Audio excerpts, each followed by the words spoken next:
창세기 1장은 하나님께서 이 태고의 역사 속에 이 모든 창조하신 그 일들을 기록하고 있습니다. 그 창세기 1장에 쭉 보면은 하나님께서 무언가를 말씀으로 창조하실 때마다 보시기에 좋았다, 좋았다 라고 이렇게 마무리를 합니다. 빛을 밝히실 때도 좋았고, 또 바다도 좋았고, 또 짐승들, 생물들도 보시기에 좋았습니다. 하지만 창조 이야기 가운데 딱 한 가지 좋지 않다는 말씀이 나오는데, 그것이 바로 오늘 본문 2장 18절에 나옵니다. 여호와 하나님이 이르시되 사람이 혼자 사는 것이 좋지 아니하니. 예.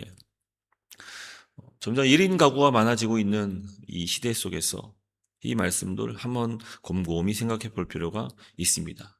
요즘 젊은 사람들 결혼도 하지 않으려 하고, 또 믿는 사람들마저도 점점 결혼을 기피하고 또 이렇게 하는 모습들을 이제 보게 됩니다.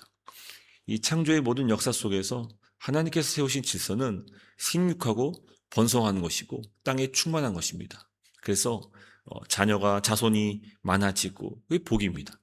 그 어떤 것보다도 하나님께서 처음으로 지으셨던 그 창조의 그 원리 속에서 사람 자손들이 많아지는 그것은 복입니다. 반대로 사람들이 점점 결혼을 기피하고 또 자녀 출산을 기피하는 이 모든 것은 이 저주입니다. 이것은 결코 하나님의 뜻이 아닙니다. 물론 이것을 단적인 결혼을 관계로만 이렇게 보면 더 이렇게 안타깝지만, 실제로 결혼 외에도 이 사람과 사람 사이에서 서로 관계 맺지 못하고 서로 이렇게 혼자 사는 이런 모습은 하나님께서 결코 절대로 좋게 생각하지 않는 부분입니다. 사실 에덴은 완벽한 동산이었습니다. 먹을 것도 있었고, 또 사람에게 주신 문화 명령도 있었고, 특별히 또 하나님과 나누는 교제가 있었습니다. 부족한 것이 하나도 없어 보였습니다. 하지만 그럼에도 하나님은 좋지 않다고 말씀하십니다. 바로 사람이 혼자였기 때문입니다. 혼자는 좋지 않습니다. 아무리 완전하지만 모든 것을 다 갖추고 돈도 많고 집도 있고 차도 있고, 하지만 혼자라면은 그것은 결코 좋지 않은 것입니다.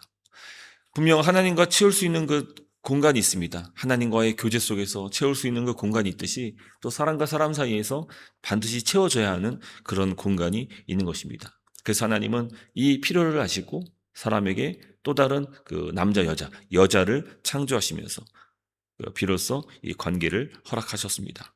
이 18절 후반부 보면은 하나님은 사람을 위해 돕는 배필을 짓겠다고 말씀하십니다. 여기서 이 돕는 배필은 단순히 아내로만 단정 지을 수는 없습니다. 이 히브리 언어를 보면은 이것이 서로 마주보며 돕는다라는 뜻을 가지고 있습니다. 근데 이 단어가 아주 독특한 것이 이 에제르, 이 돕는다라는 단어가 이 성경 곳곳에서 하나님께서 자신을 가리킬 때 사용하는 말로 이 단어가 등장을 합니다. 그래서 시편에서도 이스라엘의 도움이신 그 하나님, 그때 이 도움이 바로 이 에제르, 이 동일한 단어입니다.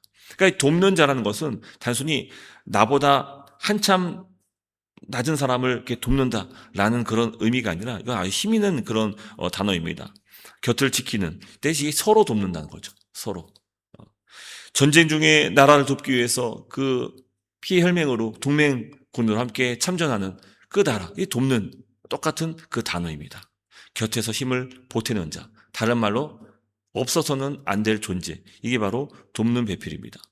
27절이 남자와 여자를 이 나란히 형상으로 부른 것과 마찬가지로 이 단어는 정확히 그 방향을 말해줍니다. 서로 돕는 자입니다. 누가 누구를 돕는 그 위치는 사실은 참 복된 자리이기도 한 것입니다. 왜냐하면 하나님께서 비로소 그를 보시고 보시기 좋았다라고 생각하셨기 때문입니다. 이 하나님의 형상은, 우리가 하나님의 형상대로 지음받았는데 그 하나님의 형상은 이 바로 관계 속에서 서로 드러나게 됩니다. 하나님을 나타내는 일은 절대로 혼자만의 경건으로 완성될 수 없습니다. 그래서 주님께서 우리에게 가르쳐 주신 가장 첫 번째 계명이 무엇입니까? 위로는 하나님을 사랑하고 또 이웃을 사랑하라는 말씀입니다. 그것으로 율법이 완성이 되는 것이죠. 골방에서 하나님께 간절한 마음으로 주님과 교제하듯이, 마찬가지로 또 한쪽에서는 또 사람과 사람 사이에서 나누는 그런 관계가 필요한 것입니다. 18절의 이 말씀은 아담과 하와, 곧 이 부부라는 첫 관계 속에서 나온 말입니다. 하지만 이 원리는 단순히 부부 관계에만 머물지 않습니다. 앞서 설명했듯이 사람이 혼자 지내는 그 모든 것은 결코 하나님의 뜻이 아닌 겁니다. 사람 존재 자체는 항상 이 관계 속에서 하나님을 나타내도록 되어 있는 것이죠. 그래서 이 관계라면 어떤 관계가 있을까요? 부모와 자식 간의 관계, 그렇죠. 또 형제 간의 관계, 이웃 간의 관계, 또 선생님과 제자의 관계, 이런 모든 관계가 이 바로 이 하나님께서 다 창조하신, 그리고 하나님을 온전히 드러내는 통로가 됩니다. 특별히 이 교회 안에서는 더더욱 이것이 더 잘 나타나는 것이죠. 그래서 우리가 지금 이제 아프신 분들이 계속 또 계시고, 또 치료 장국으로 방문하신 분들이 또 계시다 보니까 우리가 이 새벽에 계속 우리가 기도하며 그분들의 치료 또 완전한 회복을 위해서 우리가 구하고 있는데, 이 모든 것이 하나님께서 보시기에 올바른 관계라는 것입니다. 나의 연약함, 또 상대의 연약함, 이것을 서로 함께 나누면서 돕고 세우는 그 모든 관계 속에서 하나님의 형상으로 온전히 그 관계를 나타나게 되는 것입니다. 그래서 여러분, 우리는 항상 주변을 돌아볼 수 있어야 합니다. 왜냐하면 그것이 막연히 다른 사람을 돕는 입장에서만이 아니라 그 관계를 맺을 때 비로소 내가 하나님의 형상으로 드러날 수 있기 때문입니다. 그래서 우리 갈라디아서 그 성령의 열매를 보더라도 이것은 절대로 혼자 맺을 수 있는 열매가 아닙니다. 그 성령의 그 9가지 열매는 다 보면은 사람과 사람 사이 관계에서 나타나는 열매가 됩니다. 그래서 나 개인의 경건, 사람들과는 관계하지 않고 나만 하나님 잘 믿고 하나님의 주시는 그 계시를 받고 내가 신앙생활 잘해야지, 내가 주님의 뜻이 아닌 거예요. 그건 결코 주님의 뜻이 아닙니다.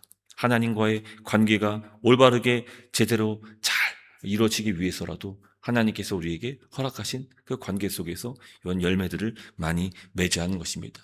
그러므로 우리의 모든 그 경건, 그 모든 영성은 결국은 사람과 사람 그 사이 관계 속에서 나타나게 되는 것입니다. 하지만 오늘날 시대는 점점 관계를 맺는 것을 부담스러워하고 또 번거롭게 여기는 시대를 살게 됩니다. 혼자 있는 것이 더 편하고 그렇게 느껴지는 순간이 더더욱 많습니다. 사실 저만 하더라도 그렇습니다. 저도 매일 설교를 말씀을 준비하다 보면은 그냥 아무도 안 만나고 싶고 그냥 혼자 이제 방에 앉아서 컴퓨터 앞에서 계속 성경을 연구하고 설교를 작성하는 게 가장 좋아요. 가장 편하고 그 시간이 저에게는 정말 편한 시간입니다. 왜냐하면 집중할 수 있기 때문이죠. 다른 일로 뭐 번거롭게 부담스럽게 하지 않기 때문에 딱 그 일만 딱 하면은 저는 가장 좋습니다. 하지만 결코 이 설교도 혼자만의 그 영성으로 이 좋은 설교가 나올 수가 없는 것이죠. 사람과 사람과의 그 만남을 통해서 또 그 안에서 주님께서 주시는 그 관계 속에 깊이 들어갈 때 그 성도들의 필요를 비로소 알게 되고, 성도들이 어떤 일로 힘들어하고 있는지, 성도의 기도 제목이 무엇인지를 비로소 이제 알게 되고, 그로 말미암아 이 설교도 더욱더 이제 풍성해질 수가 있는 것이죠. 저도 이제 이 기업 신방을 앞두고 기대하는 것이 직접 우리 성도님들이 일하는 그 일터를, 현장을 밟으면서 우리 성도님들이 이렇게 일하고 계시는구나, 이렇게 지금 어려운 중에 계시는구나, 지금 기도 제목이 무엇이구나, 이걸 더 깊이 알 수 있기 때문에 아마도 신방을 다녀오고 난 후에 설교의 그 내용도 또 깊이도 더 달라지지 않을까, 또 그런 기대도 하게 됩니다. 여러분, 그렇습니다. 우리의 모든 관계는 혼자서 나타나기보다는 항상 더불어서 이 관계를 맺으면서 더욱더 온전해질 수 있는 것입니다. 그러므로 여러분, 그 하나님의 형상대로 지음받은 우리의 그 존재를 우리가 분명히 알고 그 사명을 따라서 살아갈 수 있게 되기를 간절히 소망합니다. 혹시 오늘 여러분들이 만나는 사람들은 어떤 분들입니까? 그분들을 우리는 정말 하나님의 형상으로 서로 돕는 자로 함께 관계를 맺고 계십니까? 아니면은 서로 필요 이해 관계에 따라서 관계를 맺고 있습니까? 물론 비즈니스나 사업이나 이게 사람의 정을 가지고 할 수 있는 것은 결코 아닐 것입니다. 하지만 그래요. 이 비즈니스든 사업이든 신뢰의 관계를 바탕으로 서로 이 관계가 잘 형성됐을 때 함께 더불어서 오래 갈 수 있는 것입니다. 그러므로 우리는 결국은 세상이든 교회든 항상 이 관계와 관계 속에서 얽혀지게 되는 것입니다. 교회 성도들과도 함께 신앙 안에서 믿음의 관계를 잘 맺듯이 우리가 세상 사람들도 마찬가지로 하나님의 형상을 닮은 자로서 함께 관계를 맺으면서 그 안에서 더 깊이 있는 크신 하나님의 그 모든 은혜를 우리가 누릴 수 있게 되기를 간절히 소망합니다. 여러분, 오늘 우리의 빈자리가 있다면 그것은 하나님이 안 계셔서 느낄 수 있는 그 빈자리이기도 하지만 또 내 옆에 이웃이 없기 때문에 함께 서로 교제할 수 있는 하나님의 형상을 온전히 드러낼 수 있는 그 교제가 없기 때문에 생기는 그 공백일 수 있습니다. 그러므로 우리 성도님들이 항상 기도하고 바라건대 여러분, 우리 안에서 서로 진실되게 사랑하며 서로 돕는 배필로서 서로의 필요를 채워줄 수 있고 또 그 필요를 내가 또 체험받을 수 있는 그로 말미암아 우리들의 모든 관계를 통해서 하나님의 그 형상이 온전히 드러날 수 있게 되기를 주님 이름으로 축복합니다. 우리 같이 한번 말씀을 붙잡고 기도했으면 좋겠습니다.